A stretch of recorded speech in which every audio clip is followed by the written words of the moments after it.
to the Most High Yah by way of Yahushua HaMashiach this day, and John 5:39. We continuing on with that topic of grace. This is what we're continuing on with.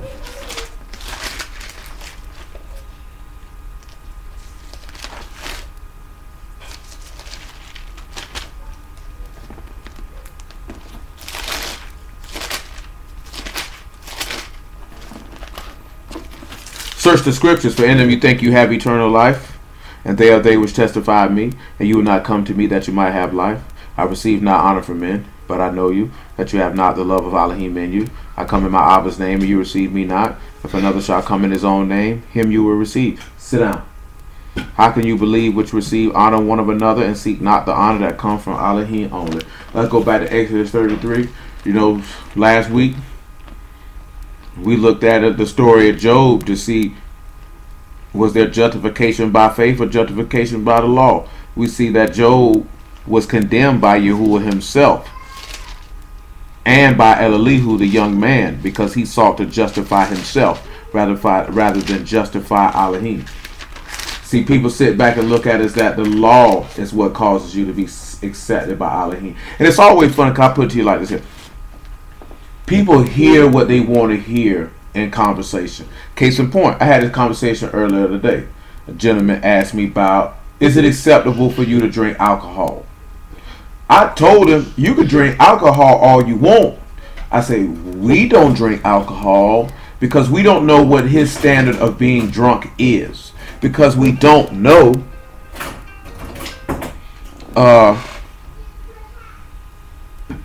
because we don't know what he considers to be drunk, we just avoid it. A nigga will hear that and think you're saying you can't drink. And that's not what you said. You saying, I don't know what he considers to be drunk, so therefore I don't partake in order to not be caught up in that. Very simple concept. Nobody said you're going to hell if you sip some wine or you sip some liquor. Nobody said that. But people automatically hear that, and people hear what they want to hear. So when you tell somebody that you put grace before the law, they automatically assume that you saying that you can sin and do what you want to do. And nobody said that.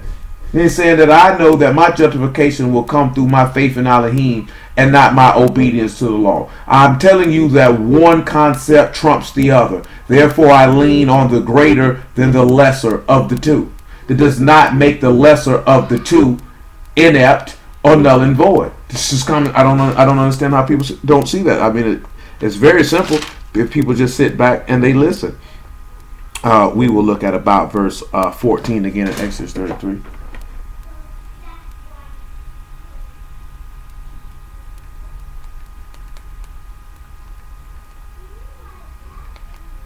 Hold on one second.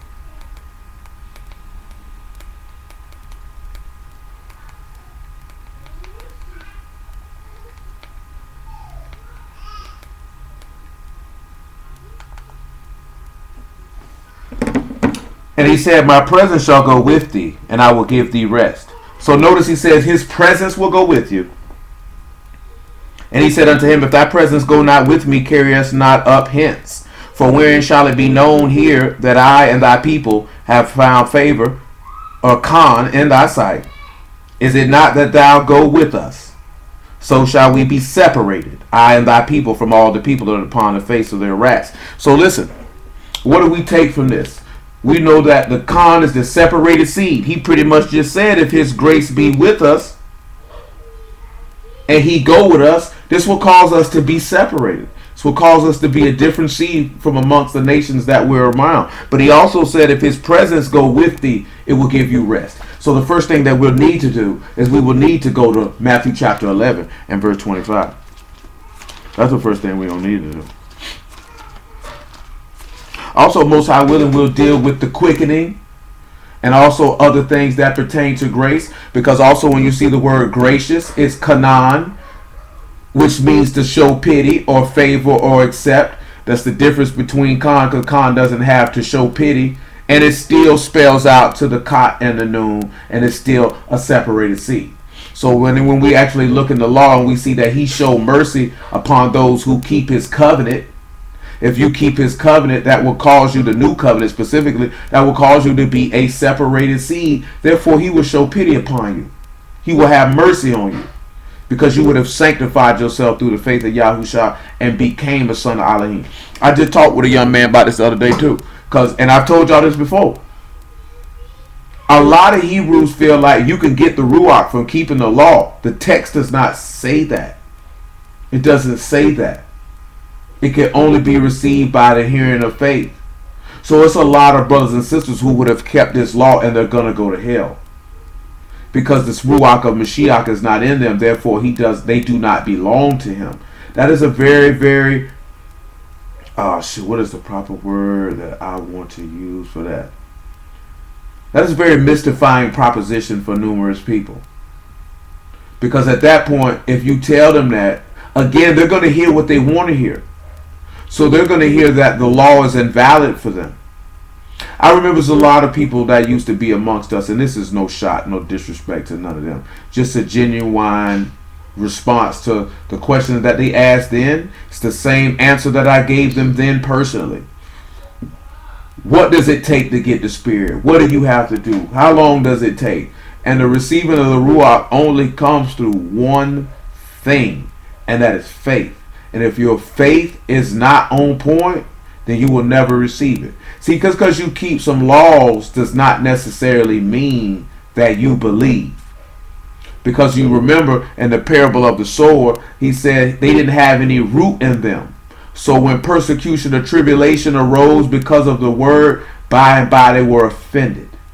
Because that seed that fell into their heart didn't take root in their inward parts. Therefore, they were not connected to the source of that seed. Therefore, because they were not connected to the source of that seed, they could not be separated. And because they could not be separated is because they did not believe. They did not trust this man with the whole heart, the whole mind, and the whole soul. That is the difference. That's really all the difference is, man. You know what I'm saying? I've told many people that in the past. If you examine the text, he said the just shall live by their faith. It is repeatedly, Matthew 11:25. It is repeatedly referenced about the hearing of faith and the heart of faith and the gift of faith. You know, he said, he that believe on me, as the scripture has said.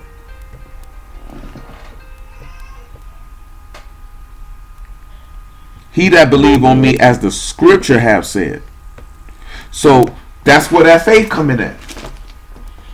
He always say, he that believeth on me. We've had this conversation so many different times. And at the end of the day, I mean, shoot, there's nothing that I can do to produce a person a heart of faith. Knowing you an Israelite does not produce a heart of faith. Keeping the law does not produce a heart of faith. The hearing of the law and the seeing of Yahushua HaMashiach in the law produces faith, which leads unto salvation. Nevertheless, Matthew 11:25, because he said, if his presence go up with you, it will give you rest.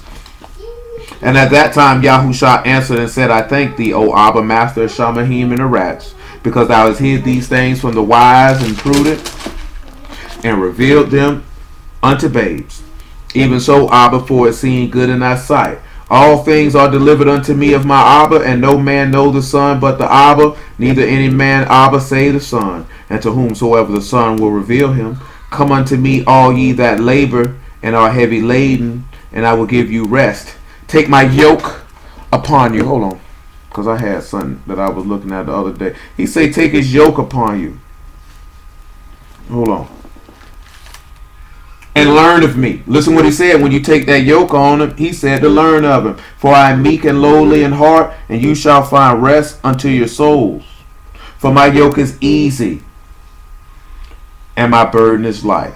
So a lot of people look at yoke, and they have a lot of statements that they make as it pertains to having the yoke on your neck and all these things. Hold on, what was I looking at when it came to that?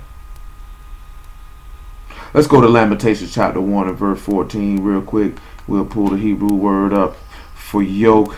in Lamentations 1:14, because he told you to take this yoke upon him. But the key thing that he told you to do when you took that yoke upon him was to learn of him.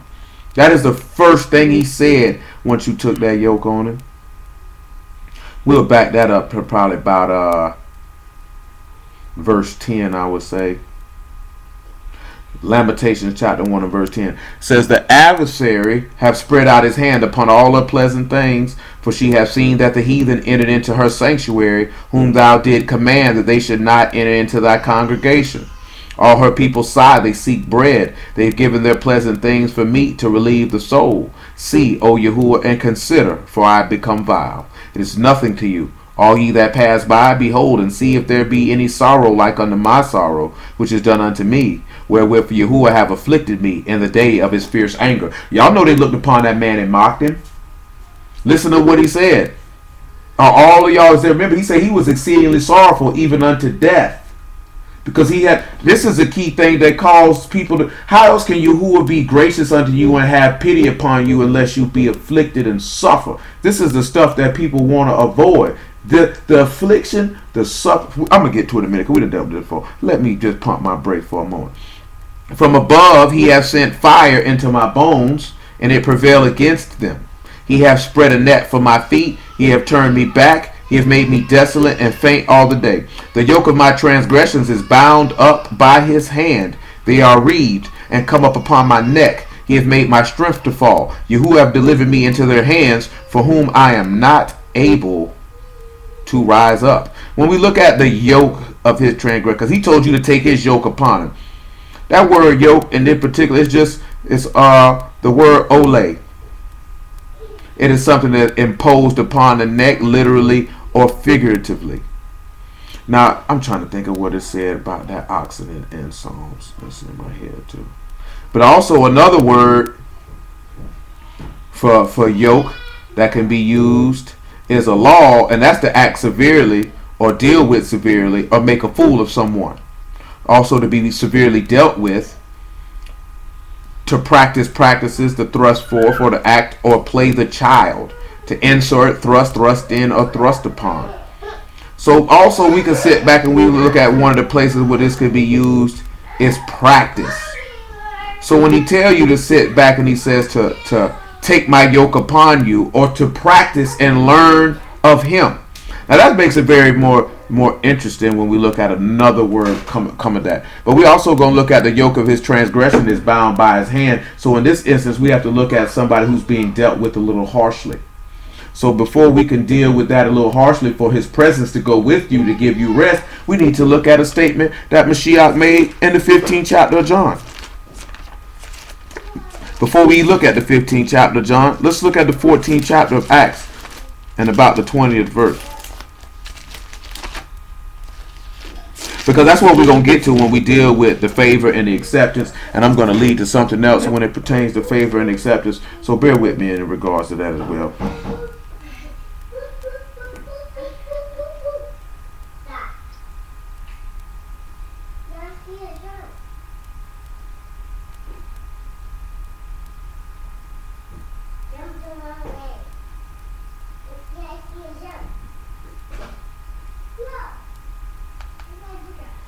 I don't even know why all these people be sending me the emails from. How these people even got my email address? Hold on. Yeah. Yeah. Yeah. Hey man, I'm in Atlanta, man. My stepdaddy called me and told me the funeral gonna be next week Thursday because he said that they not done with the autopsy. They trying to see what exactly caused it to collapse. All right. You know what I'm saying? Yeah, you're going to have to hit me back. You're going to have to hit me back because we in the middle of preaching right now. Oh, my bad, bro. You ain't know that. You could have known that.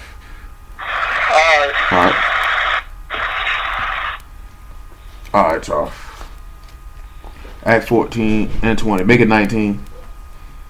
And there came to the certain Yahudim from Antioch and Iconium, who persuaded the people, and having stoned Paul, drew him out of the city, supposing he had been dead. Howbeit, as the disciples stood round about him and rose up and came into the city the next day, he departed with Barnabas to Derbe. And when they had preached the Besor to that city and taught many, they returned again to Lystra and to Iconium and Antioch, confirming the souls of the disciples and exhorting them to continue in the faith, that we must through much tribulation enter into the kingdom of Elohim. Notice how he said what they exhorted them to continue in. It said exhorted them to continue in the faith. Because your trust in Elohim is what's going to cause you to continue. There was no law that called. Look here, right? When we look at Hananiah, Mishael, and Azariah, what called them to continue to be able to be tossed in that fiery furnace was their trust in Yahuwah. Their trust in Yahuwah is what moved him not to commit idolatry. To even risk themselves to be thrown in this furnace. They say, we are careful to answer you in this matter. Our Elohim is able to save us, but if not, we still not going to do it. Because their trust was in him. See, that's the difference. That's why people in the past didn't say, yeah, man, when we first heard you, man, we thought you was a Christian, and this, that, there, and the third. Because the niggas not having the same vain conversations that these people are having. It ain't but so much you could tell somebody to keep the law and then it's right. Then what? Then what? Okay, then what? So then you'll have another segment say, oh, that nigga think he's smarter than everybody, man. They always talking about this, that, there, and the third. Nigga, we're trying to be saved. So you niggas is suckers. You know what I'm saying? Most of our people, they suckers. Because they suckers for whatever's going to make them feel good and be comfortable.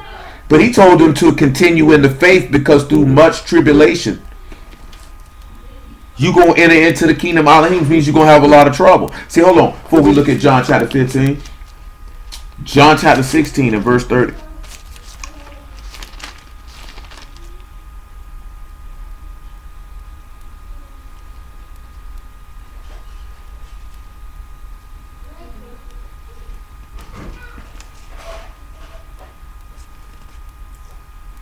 Make it 29. His disciples said unto him, Lo, now speak thou plainly, and speak no proverb.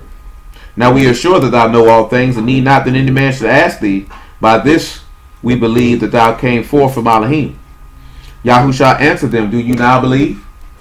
Behold, the hour come, yea, and is now come, that ye shall be scattered, every man to his own. And you shall leave me alone, yet I am not alone, because Abba is with me. These things have I spoken unto you, that in me you might have shalom. In the world you shall have tribulation. But be of good cheer. I've overcome the world. He's already sit. Now let's sit back and let's look at something, right? Let's look at 1 John chapter 5 real quick. You would like for me to have that? Thank you, Abigail. Let's look at 1 John chapter 5 real quick. Come get the cup, Abigail. 1 John chapter 5. What would we like to do? Verse 4. Come here, Leah. Come get this.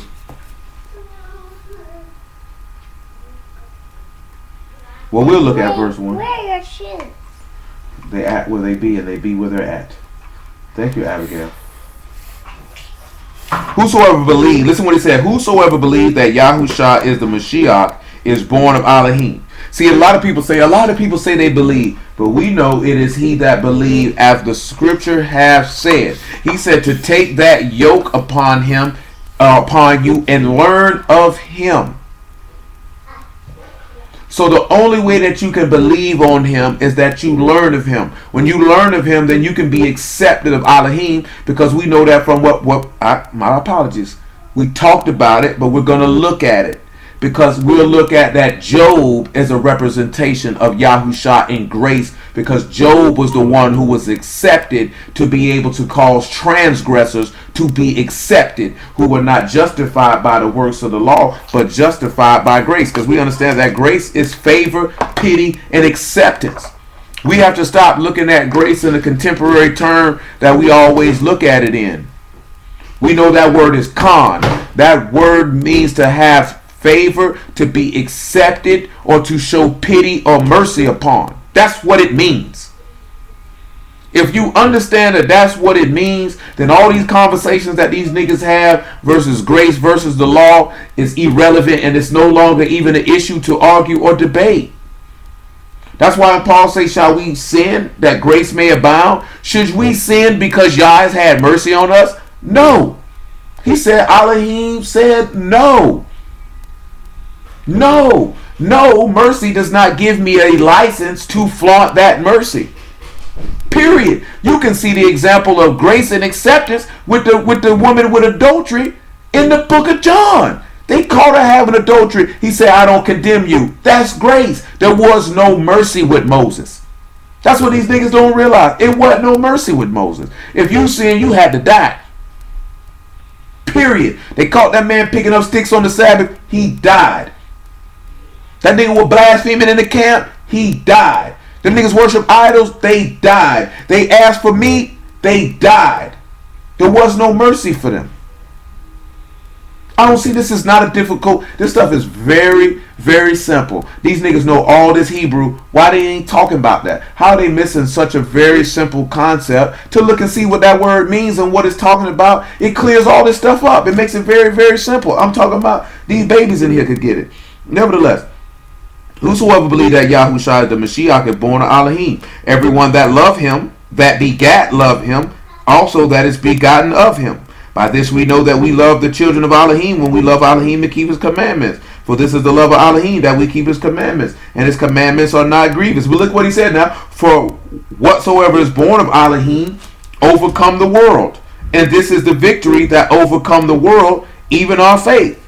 Who is he that overcome the world? But he that believed that Yahushua is the son of Elohim. How did Yahushua overcome the world? He overcame it by his faith. See, a lot of people look at he was our example. That is true. He kept the law perfectly. That is true. But he overcame by his faith, not his adherence to the laws. Because there was no law to cause him to allow him to be captured. There was no law that allowed him to be pierced and to suffer. That had to be faith that the Father was going to raise him from the dead. That all those things that were spoken of him in the law and every promise that had been spoken by the mouth of every prophet, that Yah was going to hold to it and do it. That was faith that caused him to overcome, because he believed in his Abba, in that word, in the promise that was made. Not because he believed in I'm not going to eat no pork and keep the Sabbath. That's not how he overcame. How are you going to overcome death just by law? You got to overcome death by the obedience of faith. You have to actually believe in Yahuwah to overcome. This is why niggas be falling off. And I ain't talking about falling off and not believing in Mashiach. I'm talking about falling off from missing the mark, from committing sin, transgression, and iniquity, because they're not overcoming, because they don't believe. It says everyone who is born of Elohim overcomes the world. We'll look at overcome. Let's look at overcome in Greek, and then let's look at overcome in Hebrew. Let's just look at that. He said, everyone that is of Mashiach has overcome the world. Every single person that is born of him has overcome. Now, the Greek word for overcome is to carry off the victory or to come off victorious. Now, you know what just came to my mind is sitting back and look at somebody who overcame the world. David overcame Goliath. How? Because of faith. He overcame him. No law helped him overcome them. How did they overcome the Egyptians? It was of faith. There was no law involved. How did Samson overcome the Philistines at the last? It was faith. There was no law involved. They had to trust Elohim. Let's look at that for a moment. We'll get to this other stuff. Let's just deal with that since we're dealing with victory. Let's just go on and deal with that. 1 Samuel 14, I want to say. Let's just look at the words of David. And that's not chapter 14. It might be chapter 16.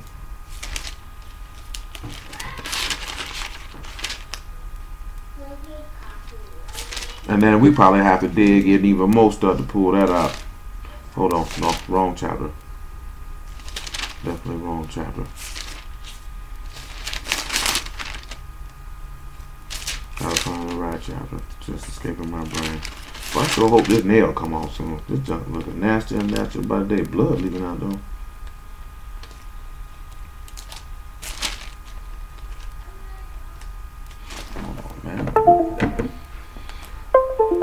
See, See that, and I'm be honest with you. This is the part of the whole play of the word that don't nobody like to deal with, and then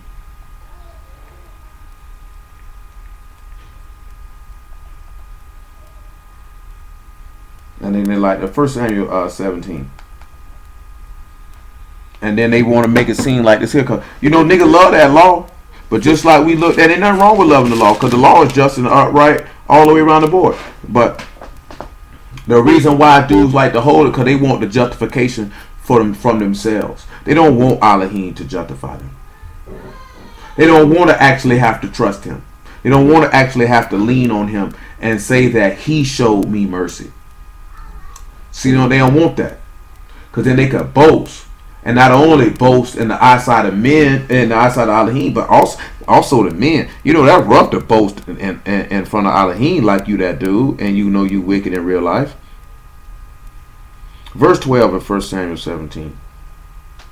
Now David was the son of that Ephrathite of Bethlehem, Yehudah, whose name was Jesse. He had 8 sons, and the man went among men for an old man in the days of Saul. And the 3 eldest sons of Jesse went and followed Saul to the battle. The name of his 3 sons that went to the battle were Eliab, the firstborn, and next unto him Abinadab, and the third Shammah. David was the youngest. The 3 eldest followed Saul. David went and returned from Saul to feed his father's sheep at Bethlehem. And the Philistine drew near morning and evening and presented himself 40 days.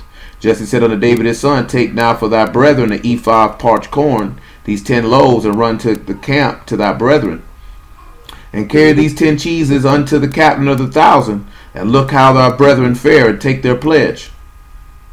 Now when Saul and they and all the men of Yasharal were in the valley of Elah fighting with the Philistines, say David rose up early. We're going to drop down a little bit. We can read all that. Verse 23. And as he talked with them, behold, there came up the champion, the Philistine of Gath, Goliath by name, out of the armies of the Philistines, and spake according to the same words, and David heard them. And all the men of Yasharal, when they saw the man, fled for him, and were sore afraid. And the men of Yasharal have said, Have you seen this man that is come up? Surely to defy Yasharal he is to come up. And it shall be the man who kill him, the king will enrich him with great riches. This is what he said. The king will enrich you with great riches if you kill him. And will give him his daughter, and make his father's house free in Yasharal. He said the king will enrich him with great riches. He will give him his daughter, and make his father's house free in Yasharal. And David spake to the men that stood by him, saying, What shall be done to the man that killed this Philistine? And take away the reproach from Yasharal. For who is this uncircumcised Philistine, that he should defy the armies of the living Elohim? And the people answered him after this manner, So shall it be done to the man that killed him. Eliab his eldest brother heard, and when he spake unto the men, Eliab's anger was kindled against David, and he said, Why came thou down hither? With whom hast thou left those few sheep in the wilderness? Stop, Abigail. I know thy pride and the naughtiness of thine heart, for thou art come down that thou mayst see the battle. And David said, What have I now done? Is there not a cause? Y'all just keep that in mind. And he turned for him towards another, and spake after the same manner. And the people answered him again after the former manner. And when the words were heard which David spake, they rehearsed them before Saul, and he sent before him. And David said to Saul, Let no man's heart fail because of him. Thy servant will go fight with this Philistine. And Saul said to David, Thou art not able to go against this Philistine to fight with him, but thou art but a youth, and he a man of war from his youth. And David said unto Saul, Thy servant kept his father's sheep, and there came a lion and a bear, and took a lamb out of the flock. And when I went after him, and smote him, and delivered it out of his mouth, and when he arose against me, I caught him by his beard, and smote him, and slew him. Thy servant slew both the lion and the bear, and this uncircumcised Philistine shall be as one of them, seeing as he has defied the armies of the living Elohim. David said, Moreover, Yahuwah delivered me out of the paw of the lion, out of the paw of the bear. He would deliver me out of the hand of this Philistine. And Saul said unto David, Go, and Yahuwah be with thee. Notice that David, there's no law. David ain't talking about, I'm going to beat him because I keep the Sabbath. I'm going to overcome him because I don't eat no pork. This man say, Y'all deliver me out the mouth of from the hand of a lion and a bear, and this Philistine going down in the same fashion. But let's look at something in the law in Deuteronomy 20. And y'all just hold that 1 Samuel 17 to get the key points that I emphasized. What is your brother crying for? Because he take the dog clothes off.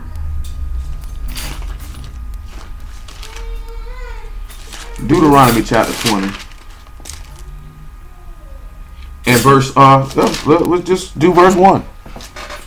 When thou go out to battle against thy enemies and see horses and chariots and a people more than thou, be not afraid of them. For Yehuda Elohim is with thee, which brought thee up out of the land of Mizraim. And it shall be when you are come nigh unto the battle, that the priest shall approach and speak unto the people, and shall say unto them, Hear, O Yasharal, you approach this day unto battle against your enemies. Let not your hearts be faint, fear not, and do not tremble, neither be ye terrified because of them. For Yehuda your Elohim is he that go with you to fight for you against your enemies, to save you. Now see, then you can keep in mind, that is an instance of overcoming the world by faith, not by the law, because for you to overcome, you will have to believe. For the Deuteronomy 20 to be executed, you would have to believe in Yahuwah. You wouldn't believe in yourself and your ability to overcome you. Not one time did David say, I'm going to overcome him because of my own might, or my own strength, or my own power, or my own righteousness. He ascribed righteousness to his maker, and only him did he speak. The same thing that Yahusha did. Because when you look at it, when they came to surround him with lanterns and swords, well, torches, I should say, torches and staves, this man ascribed, he didn't sit back and say that, he was trembling in fear because of the army that came up against him. He said, my father is able to send me 12 Malachims, 12 legions of Malachim to deliver me from this situation. By how else will the scripture be fulfilled? I will overcome them by my Elohim, because it is he that fights for me. This is what he considered. This is what he remembered. This is what separates his people from those who are not his people. Because he said, take my yoke upon me, my yoke upon you, and learn of me. So if you want to sit back and learn of Mashiach to get that rest, because once you learn of him, that's why he say his commandments are not grievous, because his yoke is light at that point, because you no longer have the burden of sin and death weighing you down in your heart, because you're trusting in Elohim. See, but people don't want to look at that. See, people look at the yoke as a nigga playing with you. It's okay. It's a pat you upside your head because you think grace is nigga just supposed to be nice to you even when you're wrong. That is not the case. Now we have two key components of points that we have to clarify and verify before we depart from here. So let us do that. 1 Samuel chapter 17. Let's look at the first thing he said. He said, if a man will come up and defeat this man, that he will enrich him with riches, give him his daughter, and make his father's house free. So you know that we're going to have to look at that. Let's go to John 15 now. Keep your hand on 1 Samuel 17 for reference purposes. I had another part of the game that I had told somebody else I was going to do, but it don't look like we're going to get to it tonight. But Yahuwah willing, there is the Shabbat. John 15 and 18. Listen to what he say. Because also you have to take into account, also I didn't reference that other point, of what his oldest brother said to him. He said, I know your pride and your naughtiness. And David said, is there not a cause? Is there not a reason for you to cast this allegation against me? Because what have I done? And if I haven't done anything, then why are you speaking these words? You understand what I'm saying? You have to look at that. Why are you speaking so harshly against me if I'm speaking these words? If I ain't did anything wrong, I should say. So then we also look at also the other point that we looked at, which is there would be much tribulation to enter into the kingdom.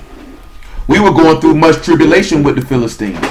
And you have to be able to overcome those tribulations. And just for general principle, I would keep it as simplistic as possible at that point. We will go to the book of Revelations and read every reward, because I do this periodically. You know what I'm saying? Maybe once every year or so, maybe a year and some change. You know, one time when we first began, we actually did a whole topic on that particular matter, on every reward that you will receive for overcoming. You're only going to overcome through faith. You're not going to overcome through the law. Yahusha did not overcome through the law. He overcame because of his faith in his Elohim. That is how you will overcome. If you don't have faith in your Elohim, you will not overcome. Deuteronomy 20 was telling you that. You will not attain the victory if you do not believe in Yahuwah. The same thing that David attained the victory in Samuel because he believed in Yahuwah. That's what caused him to beat Goliath. Not just because he was a warrior. Not just because he was a killer. Not just because he was a mighty man. This man trusted Yahuwah.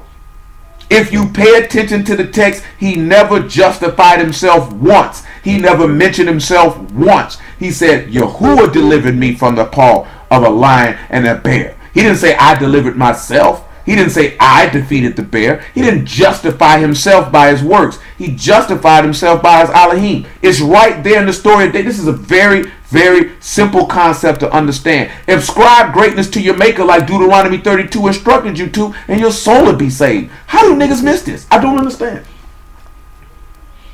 It says John 15 and 18. If the world hates you, you know that it hated me before it hated you. And if you were of the world would love his own. But because you are not of the world, but I have chosen you out of the world, therefore the world hates you. Remember the word that I said unto you, the servant is not greater than his master. And if they have persecuted me, they will also persecute you. And if they have kept my saying, they will keep yours also. But all these things will they do unto you for my name's sake, because they know not him that sent me. Which is another concept, Yahuwah willing, this week we have to complete. If not, we're rolling in the next week. They do not know him. They don't know him. If I had not come and spoken unto them, they had not had sin. But now they have no cloak for their sin. He that hate me, hate my Father also. If I had not done the works among them, if I had not done among them the works which none other man did, they had not had sin. But now they have both seen and hated me and my Father. But this come to pass, that the word might be fulfilled that is written in their Torah. They hated me without a cause. But when the Comforter is come, whom I shall send, whom I will send unto you from Abba, even the Ruach of truth. Remember, this is the Ruach of truth. This is the Ruach, or the breath of Amat. So this is the spirit of faith. This is what he's telling you. He's going to give you a breath of faith. He's going to breathe faith into you. If we was to go back to the beginning of the law, and we was to see Elohim breathing into Adam, Adam was supposed to be getting a breath of faith in him, because he said he's an Elohim of truth. So he's an Elohim of Amat. He's an Elohim of faithfulness and firmness. This is what he is. This is why he said he's not a man that he should lie. I seen a nigga say, why would a nigga make that statement that he's not a man that he should lie? But I told you I broke that simple concept down the other day. When Paul say let Elohim be true and every man a liar, we know that when he say let Elohim be true, this is number 23 and 19. When he say let every man be a liar, that take you back to a division of Psalms when it says all men are liars.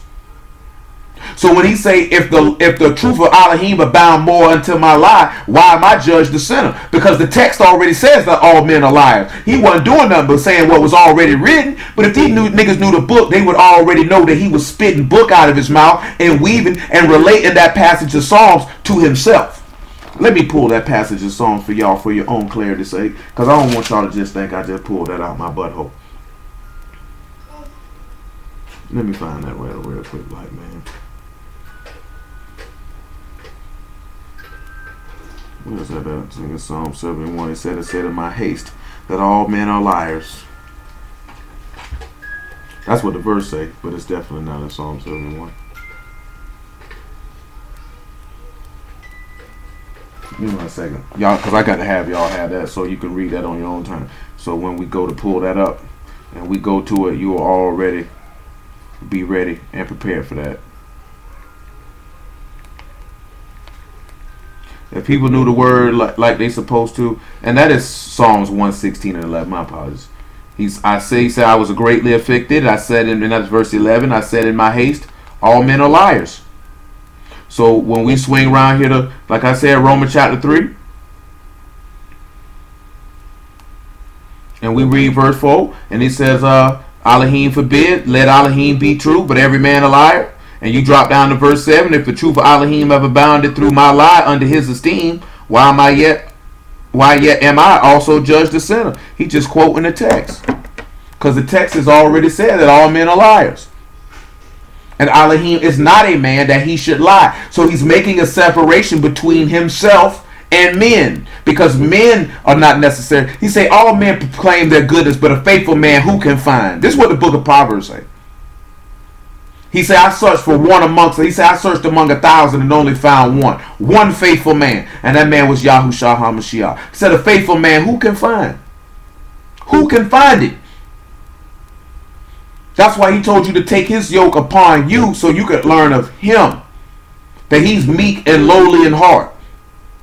Meaning he got no pride. He's not going to exalt himself or justify himself above his Elohim. He's going to justify his Elohim on every single solitary corner.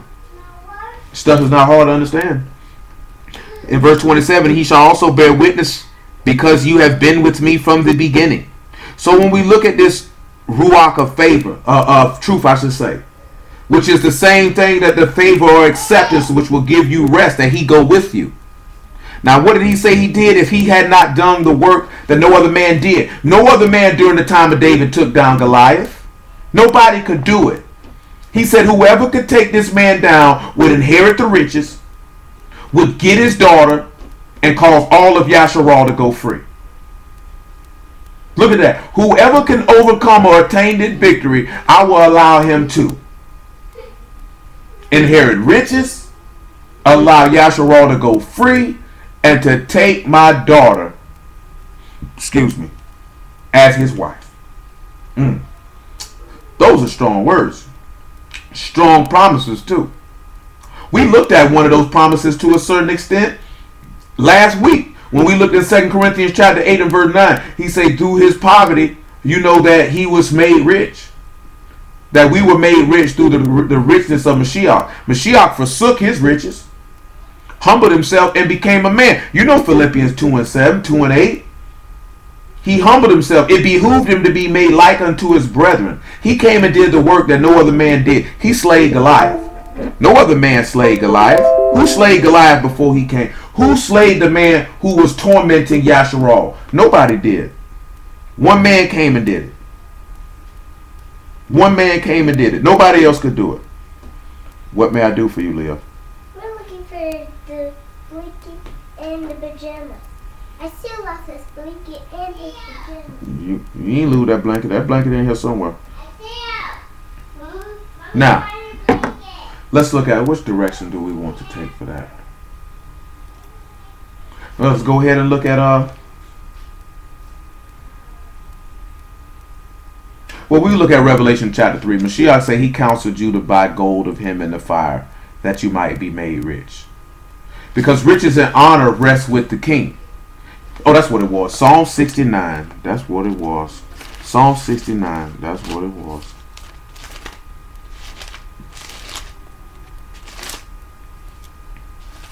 Let's make sure if it's not Psalm 69, it's Psalm 68.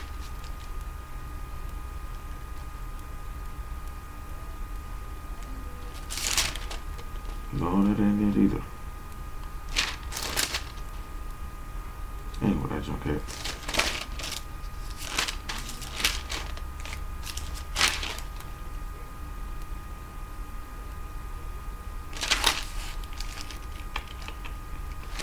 The verse is in my head, but y'all need to read it though. Y'all need to read about that story. Or what he spoke about David, I should say. In regards to that, y'all got to read that. I can't quote that one off to you.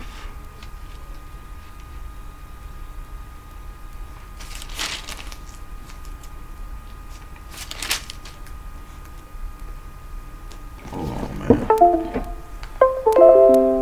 Because when we can look at this, you're going to see that David was a poor man. After he had did this here, he attained riches. Yahushua was a poor man. After he did what he did, he attained riches. Once we overcome, we will attain riches. That's the purpose of why we look at that, because he said all the riches were with him.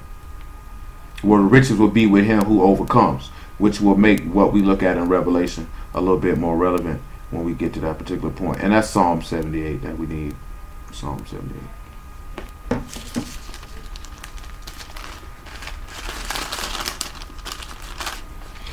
Psalm 78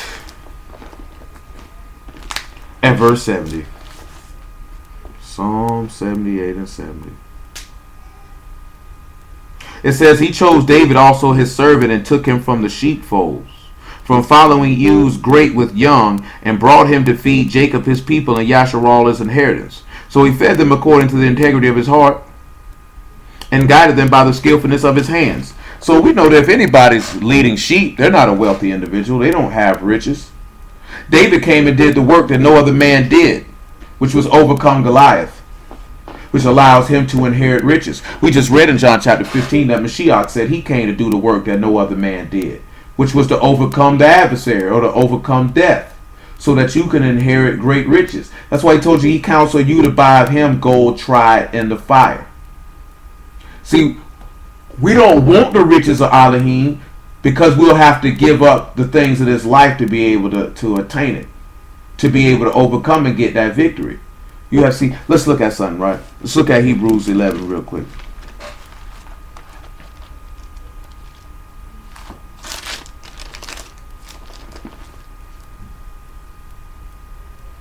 Which one do we want to choose?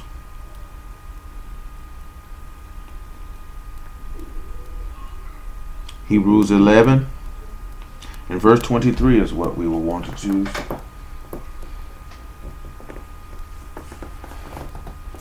By faith, Moses, when he was born, was hid 3 months of his parents because they saw he was a proper child, and they were not afraid of the king's commandment. By faith, Moses, when he was come to years, refused to be called the son of Pharaoh's daughter, choosing rather to suffer affliction with the people of Elohim than to enjoy the pleasures of sin for a season, esteeming the reproach of Mashiach greater riches than the treasures in Egypt, for he had respect unto the recompense of the reward. By faith he forsake Mizraim, not fearing the wrath of the king, for he endured as seeing him who is invisible. Notice that he said he took the reproach of Mashiach as a greater riches than the treasures of what Egypt had to offer.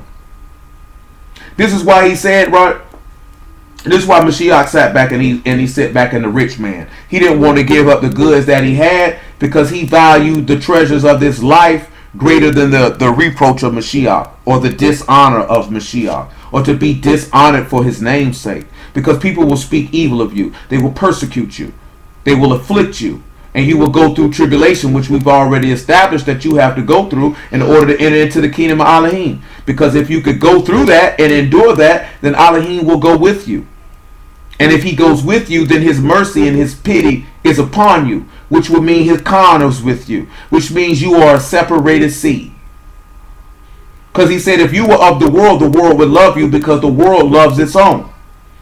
Therefore, if you are born of Elohim, you have become a separated seed because his mercy and his pity is upon you. And his mercy and pity is not upon you because you keep his laws. Because at that point, why is he extending mercy and pity upon you? There would be no reason for him to bestow mercy and pity upon you, which means there would have been no reason for him to make a new covenant, which means there would have been no reason for him to put his law in your heart and inward parts and to forgive you for your sins, because that covenant would have not been transgressed. And we have not forgot that key point because we started that last week as well. We have a lot of information to hit and tie in, so it's going to take a lot of time. Well, we have to bring everything full circle. We may not necessarily go in a distinct order, but you who are willing, if you go back and piece it all together, it'll fit together like a jigsaw puzzle. Nevertheless, this is the key point what we're supposed to be paying attention to. This man needed to show mercy and pity upon us. He didn't need to. He wanted to. Let me rephrase myself. He didn't need to show pity and mercy on us. He wanted to show mercy and pity on us. When it said Elohim so loved the world that he gave his only begotten son,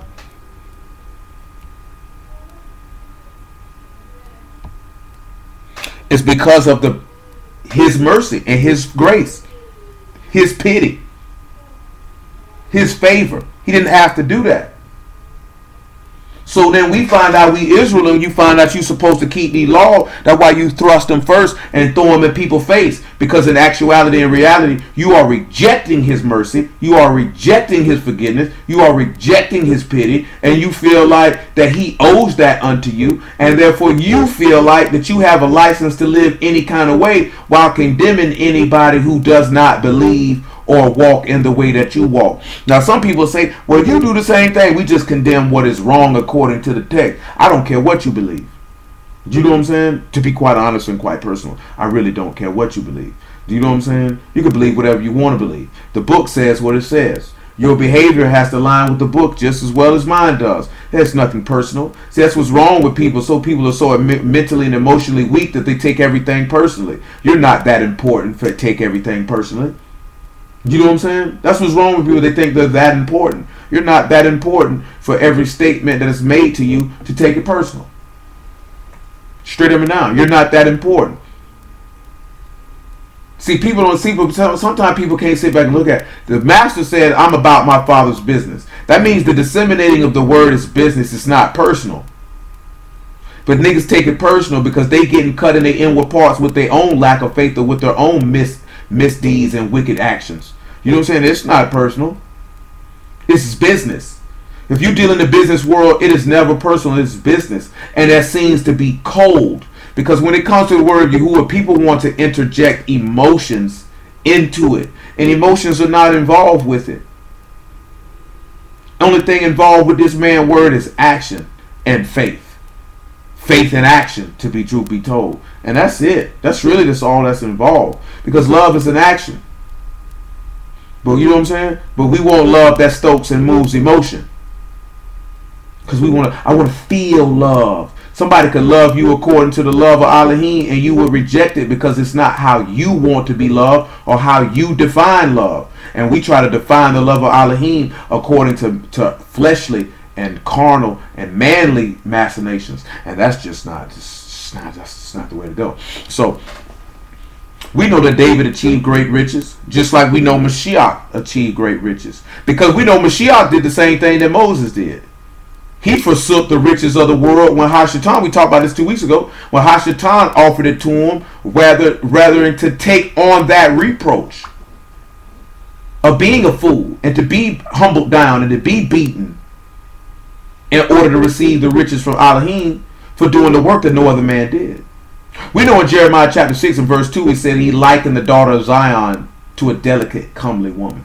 So we know that Mashiach also did the work that no other man did. He overcame, he won, he beat it. He beat him. Let's see what Paul said in 2 Corinthians chapter 11 and see if he gave this man a wife to wed. Because then we'll see how this is lining up with how victory is coming through. And then the last thing he said he'll set Yasharal free. He'll set you free with the Ruach of truth, which means the breath of faith. That's what we're looking at. If you really turn around, like I told y'all, man, if you really been paying attention, the book is teaching us to believe in Elohim first and not to keep the law. That's what it's teaching us on every corner. Because once you believe and trust in Elohim, keeping this man's commandments is nothing. It's nothing after that. It is nothing. It is absolutely nothing after that. People struggle to keep this man's commands for 2 reasons. It's just really 2 simple reasons. The first one I'll give you is Matthew 26 and 41. For the Ruach is willing, but the flesh is weak. The flesh seeks to please itself and to do the will of the flesh, which is contrary to the word of Elohim. And most have not built up enough word in their heart and able to subdue the flesh. So this is why they wrestle. You know, Paul goes into that in Romans chapter 7. We're not going to get in that conversation tonight. But that's why people struggle. Is one of the second one, and the main one is niggas just outright just don't believe. You know what I'm saying? So this is why they find us. And I ain't even say this here like struggling with your flesh, but you don't actually adhere to your flesh. You don't adhere to the desires. I'm talking about niggas who struggle to do right, meaning they always sinning or they find themselves in sinful situations or sinful circumstances. It's because you don't believe. Because if you believe, you will be able to reject and remove yourself from those situations every single solitary time. It says, blessed is he that overcome temptation. He received a crown of life to all those that love Yahuwah. He that sinned, don't let him say he is enticed by man. Every man is enticed and drawn away by his own lust. It's your own desire that is pulling you away. That means you don't believe in Yahuwah. Your desire is more important. Nevertheless, 2 Corinthians 11 and 1. I would to Elohim you could bear with me a little in my folly, and indeed bear with me. I'm jealous over you with a godly jealousy, for I have espoused you to one husband, that I may present you as a chaste virgin to Mashiach. He said he espoused you to one husband. You ain't got but one husband. Because when Mashiach had overcame, now Yasharal can become his wife. He can take her to be his wife. He overcame. He beat Goliath. We have to look at death. Sin, death is Goliath. Because he said, I came to do the works that no other man did. If we read in Samuel, the challenge was to do something that nobody else had done, which was to defeat Goliath. And a man by David, and Yahushua come from the house of David, rose up and they told him, if a man take this big old man out, that he will be able to attain riches from the king, take the king's daughter to be his wife, and to set Yasharal free. Well, let's see if he set us free. John 8:30. And again, everybody say the truth will set you free. Everybody quotes that line, but we know that truth is the Ma'at. It is faith that will set you free.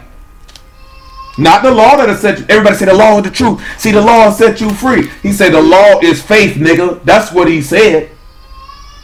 So if the law is faith, and the truth is faith, and that's what's going to set you free, believing you in Yahuwah, which will free you. David believed in Yahuwah. That's what set Yasharal free. The law didn't set them free in that instance. They believed in Yahuwah and put that blood on the doorposts of them houses. That's what set them free. The law didn't set them free. What got Daniel out of the lions then to get him set free? It was his faith in Yahuwah. Every single solitary time you look at this text, you'll see it.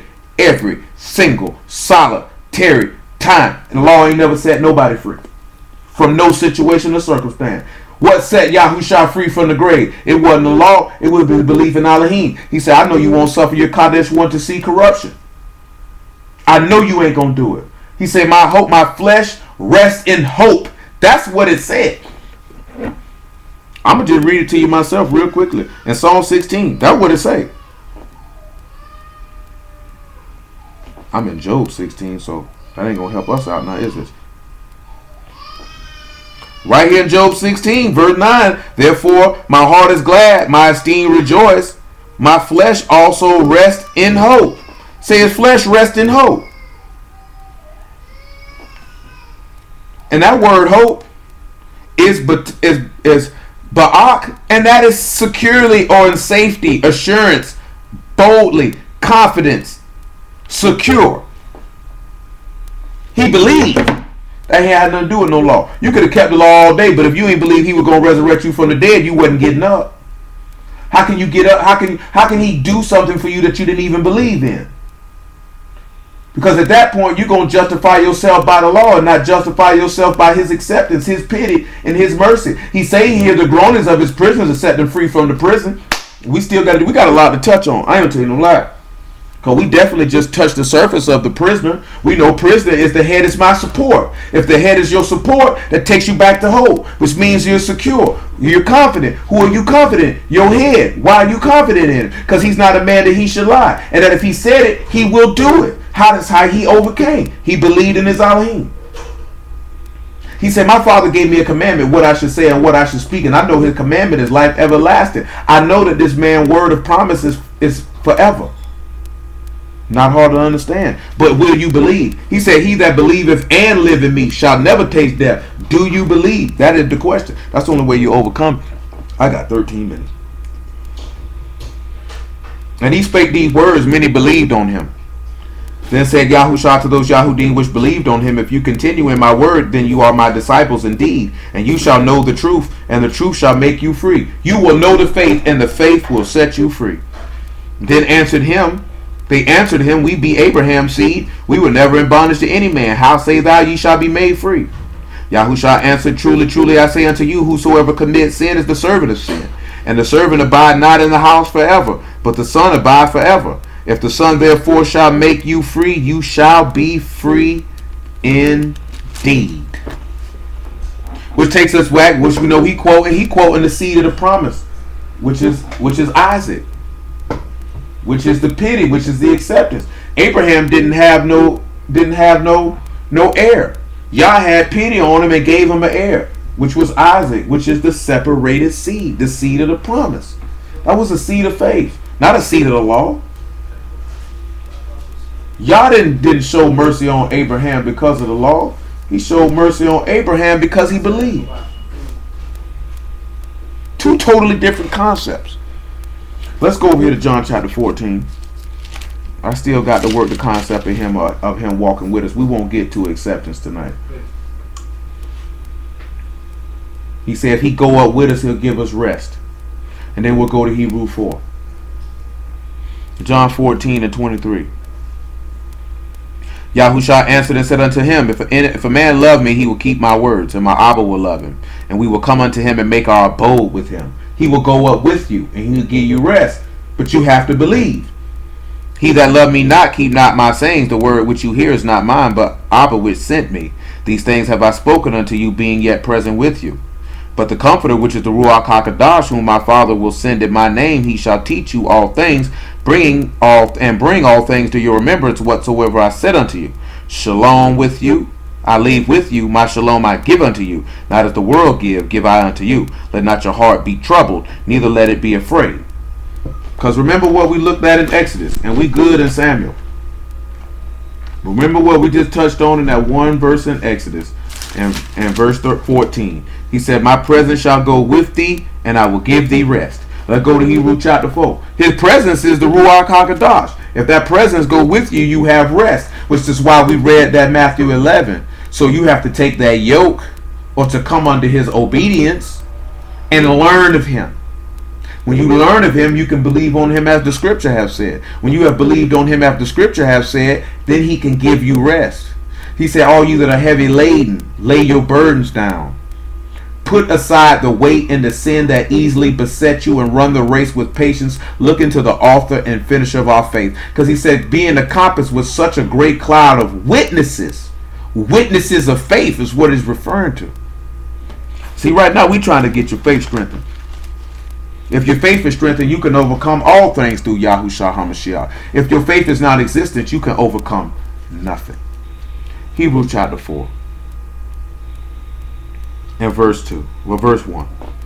Let us therefore fear, lest the promise being left of us entering into his rest, any of you should seem to come short of it. For unto us was the Besorah preached, as well as unto them. But the word preached did not profit them, not being mixed with the faith in them that heard it. So you ain't gonna get no gain from a word of faith if you don't believe it. For we which have believed do enter into his rest, as he has said, as I have sworn in my wrath, if they shall enter into my rest, although the works were finished from the foundation of the world. For he spake in a certain place of the seventh day on this wise, and Elohim did rest the seventh day from all his works. And in this place again, if they shall enter into my rest, seeing therefore it remained that some must enter therein, and they to whom it was first preached entered not in because of unbelief. Again he limited a certain day, saying in David, today after so long a time, as it is said, today if you will hear his voice, harden not your hearts. See, that's the thing that be messing people up. They heart is so hard. They really don't believe nor trust in Yahuwah. So therefore there's no way that they're going to believe and trust in he who he sent in his name to speak his words. So therefore he can't go up with them so they can get rest. See, if you want the rest of Elohim, you have to take it back to what they were going in the wilderness. In order for them to get the rest, they had to believe. Because remember, they overcame Og and Bashan and Amalek and Moab, because they rested on the Elohim. Remember, that's what made him swear in his wrath for them not to get in when they spoke against the land, because they didn't believe they could overcome the giants. So they gave a bad report of the land. But overcoming is a faith thing. You get the victory if you believe. Let's look at some of the places about overcoming in the book of Revelation, and then Yahuwah willing, we will pick this up on the Shabbat. The first place that we want to look at is... Let's go. What do I want? Revelation chapter... Man, come on, dude. Ain't gonna scratchy looking boy. Come on. Go. Follow, let's go. You scratch me, nigga. That nigga scratched me good too, you bastard, you. Revelation 2 and 5. You say what? Remember therefore from whence thou art fallen, and repent. Do the first works, or else I will come unto thee quickly and remove thy candlestick out of his place, except thou repent. But this thou hast, that thou hate the deeds of Nicolaitans, which I also hate. He that have an ear, let him hear what the Ruach saith unto the synagogues. To him that overcome will I give to eat of the tree of life, which is in the midst of the paradise of Elohim. The first thing, if you allow to trust in Elohim to give you the victory, you can eat of the tree of life and be in the midst of New Jerusalem. That's the first thing you can do. If you believe. Who is he that overcome the world? But he that believed that Yahushua is the son of Elohim. Let's look at the next thing. Verse 11. He that have an ear, let him hear what the Ruach saith unto the synagogues. He that overcome shall not be hurt of the second death. Remember, the Master said, I'm the resurrection and the life. He that believe and live in me shall never taste death. Believe thou this. So again, this is a faith thing. And also this takes us back, if you're talking about eating the tree of life in the midst of the paradise of Elohim, that take you back to Isaiah chapter 51. Because he referenced you to look unto Abraham, who was the father of the faith. No law involved. No law is being quoted and mentioned in these instances. He's telling you to believe on him. And then through that, you'll live by your faith without question. Because you know a big nigga quick to say, he telling people not to keep the law. No, nigga. That's not what you're being told. Verse 16 of the very same chapter. Repent, or else I will come unto thee quickly, and will fight against them with the sword of my mouth. He that have an ear, let him hear what the Ruach saith unto the synagogues. To him that overcome will I give to eat of the hidden manna, and I will give him a white stone, and in a stone a new name written, which no man knows, saving he that received it. So we look at another thing. Well, let's sit back and look at verse 25. Matter of fact, make it verse 24 of this very same chapter. These are the gifts for overcoming. And now the next thing you're going to read about overcoming is the very same thing that he promised Yahushua himself for overcoming in the second psalm. But that which you have already, but I say unto you, but unto you I say, and unto the rest in Theatra, as many as have not this doctrine, and which have not known the depths of Hashatan, as they speak, I will put upon you none other burden. But that which you already have, hold fast till I come. He that overcome and keep my works unto the end, to him will I give power over the nations. And he shall rule over them with a rod of iron. And as the vessels of a potter shall they be broken to shivers, even as I received of my Abba. And I will give him the morning star. He that have an ear, let him hear what the Ruach saith unto the synagogues. Now he done told you that you'll rule over the nations. And that he'll give you the day star, which is everlasting life. If you overcome, which is attaining their victory, which is believing. Let's look at the fifth verse of the third chapter of this same book of Revelations and look at the next thing he promised you for overcoming. He that overcome, the same shall be clothed in white raiment, and I will not blot out his name out of the book of life, but I will confess his name before my Abba and before his Malachim.